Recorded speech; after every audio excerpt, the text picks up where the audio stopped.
Guys, today we're going to be sitting here with Big BeeZo, one-stop shop printing. He's going to be telling you guys how you can get your own logo on a t-shirt, hoodie. This is the guy to go to for if you are starting a business. Today I'm going to try to get as much information for you guys from him. And here we go. We're going to start it off. What's going on, Big Dog? What's going on, man? How you doing? Good. One question that us entrepreneurs want to ask people who are in the industry that you're in, how do we get started? How do we come to you for an idea and then it goes to a t-shirt, hoodie? Honestly, it all depends. I would say, if you can get started with just an idea in your head, I would say more or less it depends on your budget to see how, if you can just come to me off scratch with no logo, or if you need to come with us and us help you out from the beginning to the end with designing your logo and bringing your pieces, from scratch together. So it all depends on the budget, your design as well, how how difficult your design is, and how the placement you want. So it just depends. You could just have a thought, come to me, and I'm gonna bring it to life if in reality type thing. Heck yeah. And the next question that we all want to know, how do we know to pick the quality of the clothing that we would like to put a brand I would say nowadays everybody is going to the higher quality thing. So you want to look at the ounces on the T-shirt, and then your GSM as far as the weight of the garments and things like that. So the higher the GSM, the better the quality of the garment is. T-shirt wise, I would say in the 200 GSM is usually a great quality T-shirt. Hoodies, when you're in the 400 GSM, that's when you know you're working with a good quality hoodie. Um, Hoodie wise, French Terry is definitely one of the top quality hoodies that you want to go with, to where you don't have any problems with lint balls going all over your shirts and things like that. Um, but we have a lot of samples here at the shop, so where you can actually come into the shop, check out the different quality of the garments, whether you need a basic T-shirt, and then you want to check out the best quality T-shirt. We pretty much have that option here, but there's a T-shirt and a hoodie as well. So Okay. I would say it's more of testing it out. You know what I mean? You got to test the waters to see. But me, I think I done been through every quality hoodie, from the bullcrap basics to the top of the line. So I would say definitely, um, ask questions, and things like that, as far as, what's the best.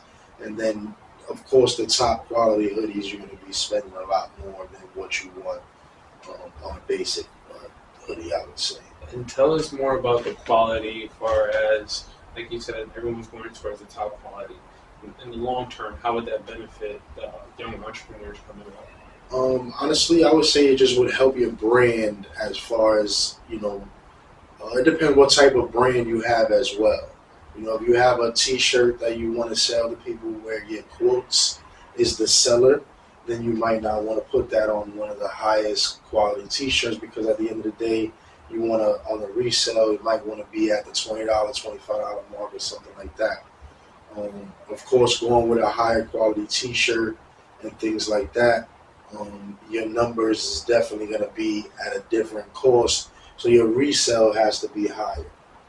The design is also going to make the brand and also bring, um, what your look that you're looking for and things like that. And then whatever your logo is, I would say would be the best decision to see what type of quality you want to put it on from there. Nice. And the next question, I notice a lot of these upcoming entrepreneurs, when they get hoodies or T-shirts made, I noticed a lot of them are going for that stitching, the letterings. Yeah. Would you say that's best for someone who's coming up, or is that more of a designer thing for a personal use? Yeah, I would say it all depends on the design and how how you want your garment to come out looking. You know what I mean? Because a lot of people are doing mixed things where we could do embroidery mixed with DTG on a shirt or a hoodie or something like that. So It just the embroidery brings the more expensive value to the garment. Um, so I would say more or less, then when you do embroidery on your garment, the price that you want to resell for can be more than what you would do with regular price on your piece type thing. Can you get into the different stitching, letterings? What would you call the Embroidery. embroidery? Can you get into the different types for the audience who don't know the difference and we're going in their blindsided? Yeah, I mean, there's different ways to print. We got embroidery, we got direct to garment, we got silk screen, we got direct to film. So it all depends on the design. It all depends on what your price margin is on your resale. It depends what your brand, the type of look that you're going for your brand. And then it also depends on your budget. You know what I mean? If you don't have a big budget, then you want to kind of stick to on the low end, you know what I mean, and try to see what will be the best bang for your buck. But at the end of the day, any of those 4 different prints that I named, you can't go wrong with quality wise. You know what I'm saying? So if you're somebody starting and you want to be on some cheaper, lower end, then you might want to start with direct to film because you don't have any setup costs and things like that. So it just depends on the person, depends on what your budget is, and it depends how far and how you want to take your brand. I would say somebody just starting off though, your out of pocket, you don't want to be, too much. So I usually recommend to the customer, well, do a pre-order thing. You know what I mean? Let's put a mock-up together for you. We put you make a website for your thing. You put it up on the website, and you have people pre-order. So when you do that, then you know how many pieces it'll be good for you to start with, as far as on your first run. In your first run, you don't want to start with getting 100 pieces and things like that. You want to start with more of a 12, 24 piece, just so that way, you know what I mean? If you can't sell all of them right away, at least you know that, you know what I mean, I went too many, I did too many this way. Next time I need to do more promotion this. Right. You know what to do to fix what you did wrong on that run. So that's why I don't recommend just going in at the, you know what I mean, just going to bulk. Sometimes, the pre-order method would actually help you to decide how many pieces you want to order. That was actually the next question I was getting into, is the pre-order. And I hear you saying don't go full-fledged in there. If it's something that you're testing out, I wouldn't, you know what I mean, go hard. I would go, you know what I mean, slow on the first run, just test it out. But if you know your product and you know what you're capable of selling and doing, then don't hold yourself back either. You know what I'm saying? Right. Having that merch and having that on hand is going to push you to go out there and sell as well. So. And as someone who does pre-sell and they are taking orders, how fast can you get this stuff done if they see that, okay, I have supporters, I have people on deck, already sent me the money?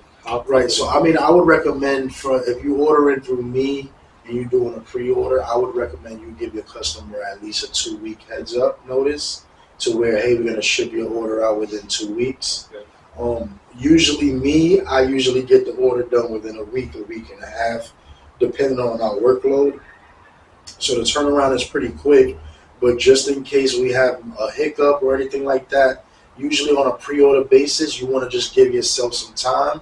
So I would say just give the 2-week notice. Hey, your items will be shipped out no less than 2 weeks.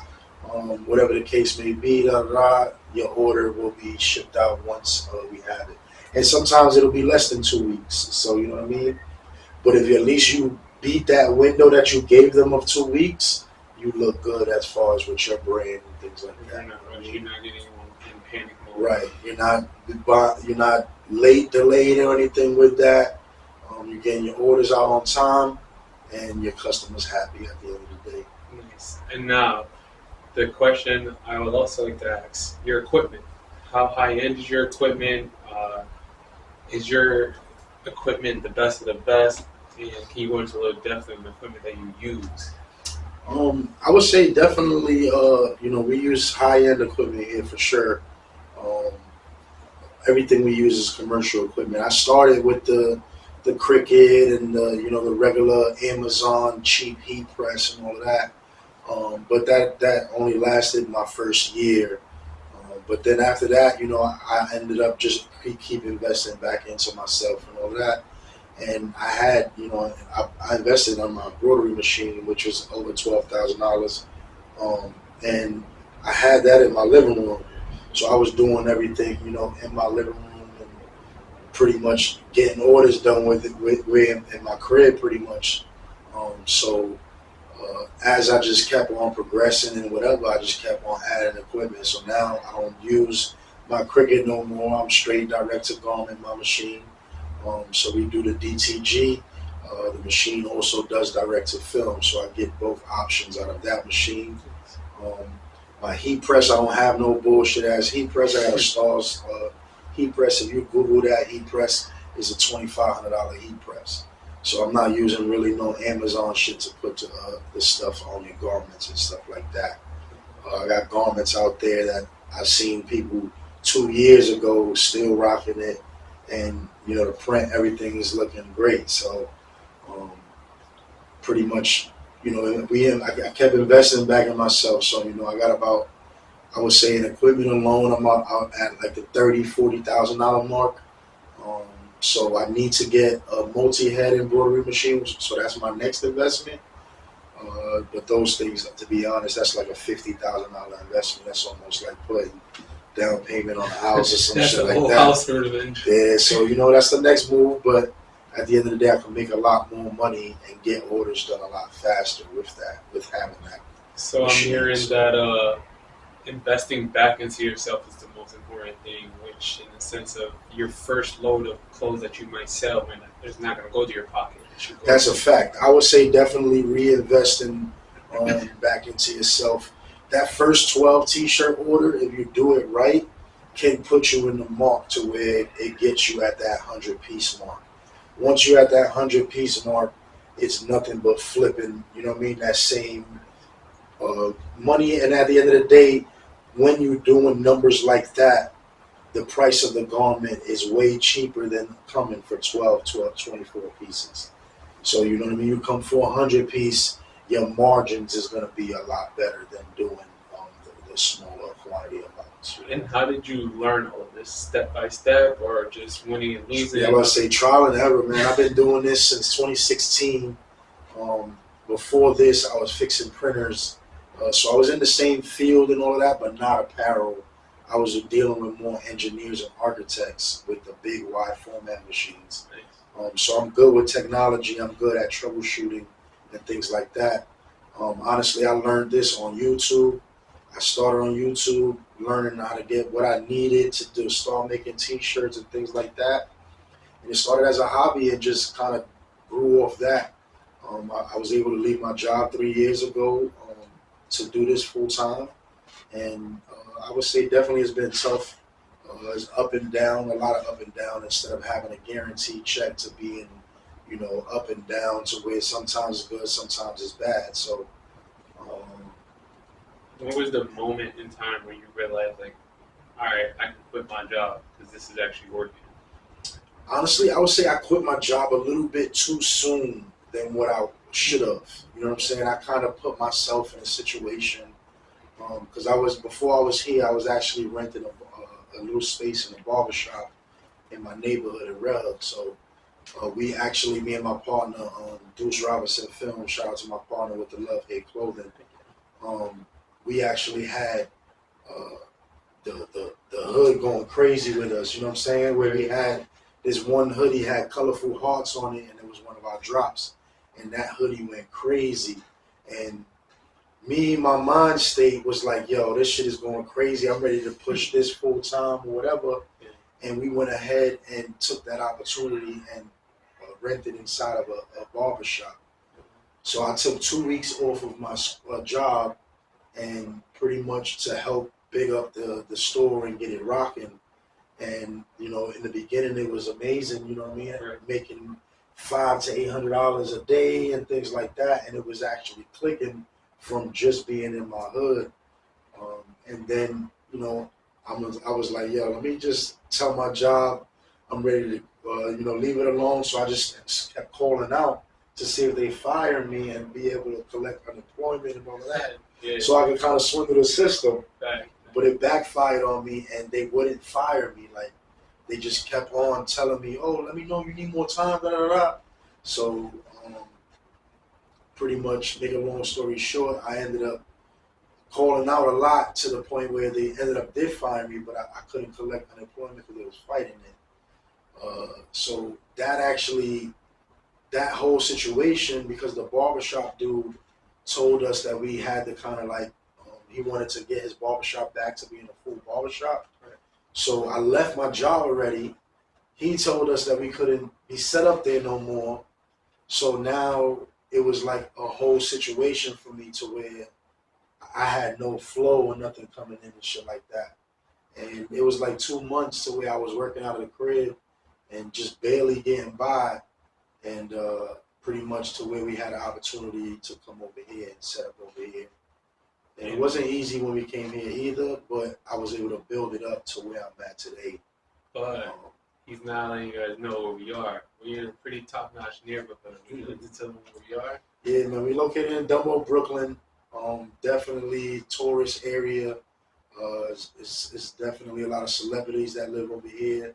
We run into a lot of different influencers, celebrities. So it's a great neighborhood.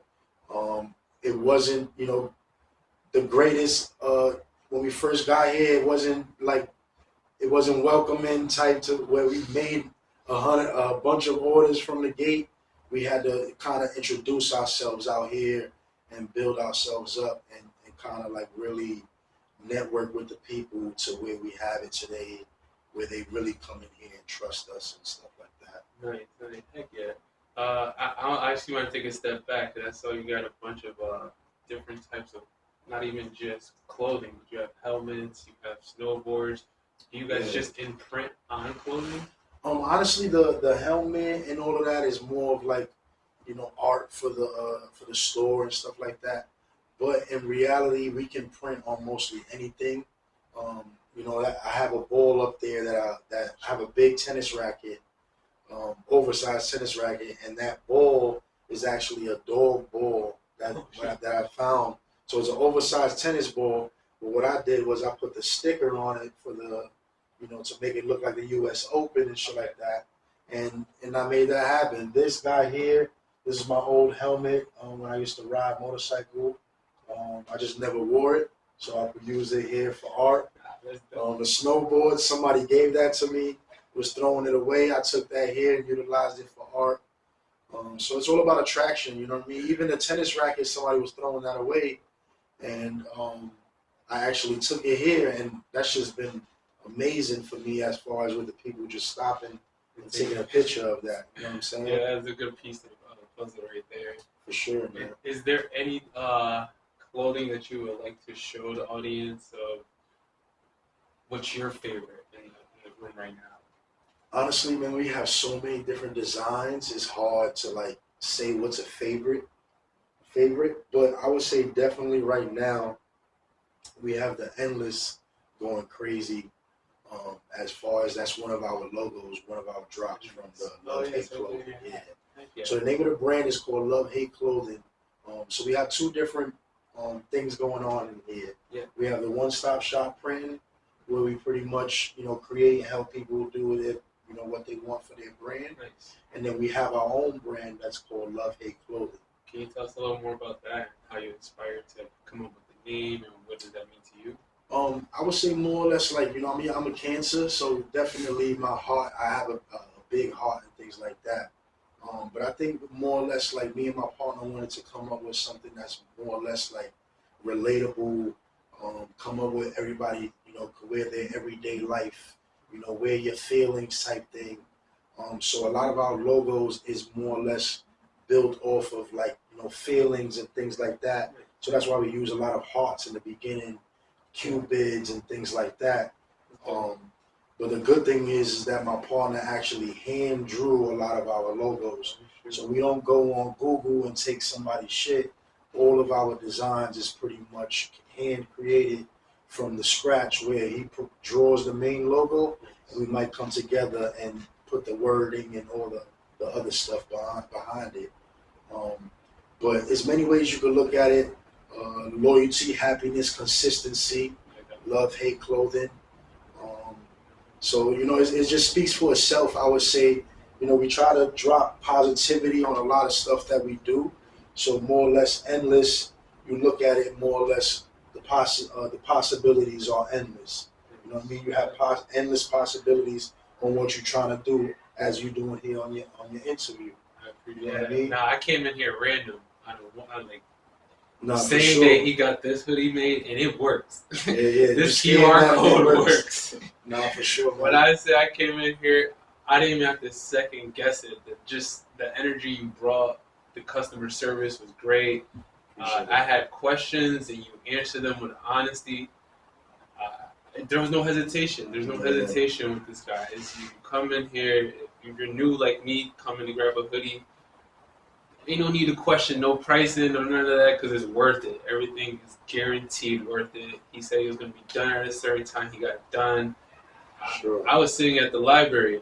All right, I'm going to wait right here. Read a book. I get a phone call. When he said he's going to call, he calls. If he said he's going to get it done early, he get it done early. That's one thing I appreciated about you was the welcoming you brought. Yeah. Now, I went off your energy, you know what I mean? I see what you're trying to do. You know what I'm saying, and I appreciate you, and you know what I mean, and just the excitement that you came in here and ready to see your merch or whatever, and you know what I mean, that excited me, and that's why I threw in that book bag for you. And you know what I'm saying, I appreciate just that. More or less, I didn't have to do that, and you know what I mean. I just more or less, you brought the energy, and I felt like it was only right. You know what I'm saying. That was, to me, this is my first time getting something done.